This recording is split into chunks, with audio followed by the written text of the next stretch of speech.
Dashur shqiptar, ky është një nga momentet më të rëndësishme, më të bukura që po bëj këtë film.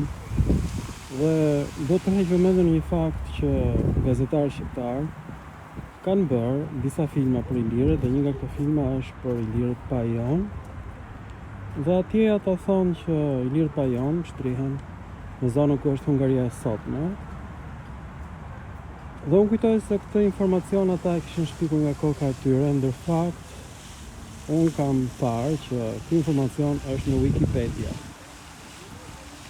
Ky informacion është në Wikipedia sepse Straboni mendonte që qyteti Rizonit vjen nga fjala Rizon, që do të thotë vëllai i Ilirit sipas Strabonit. Në fakt fjala Rizon vjen nga fjala Riza, do të thotë rënjo në gjuhën greke. Pra është koinon Rizon ose bashkësia e rënjve. Ndërkohë që Apjani shkruan që djali i Ilirit ishte Autariates dhe djali i Autariates ishte Paion.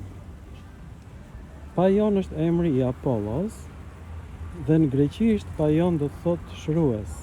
Apjani këtë nuk e dinte. Pse? Sepse ky kuptim ka dalë më vonë. Është një kuptim i mëvonshëm në gjuhën greke. Kuptimi fillestar ka qenë godas. Dhe këngët për Apollon këndoheshin përpara betejave për të shmangur vdekjen. Dielli të mbronte nga vdekja. Pastaj mori kuptimin Paion në kuptimin e shërimit.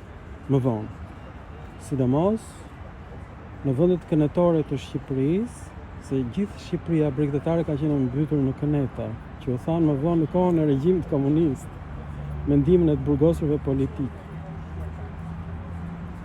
Pra, vetë Apollonia ka qenë e gjitha në ujë, pranë bregut.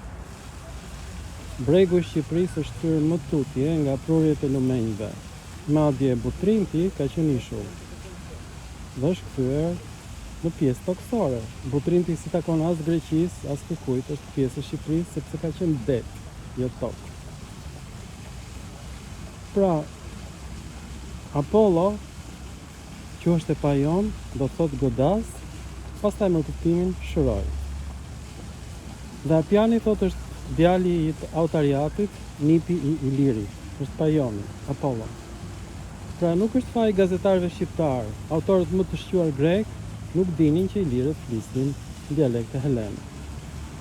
Ju falenderit për vëmendjen dhe mirupafshim në filma të tjerë shkencor.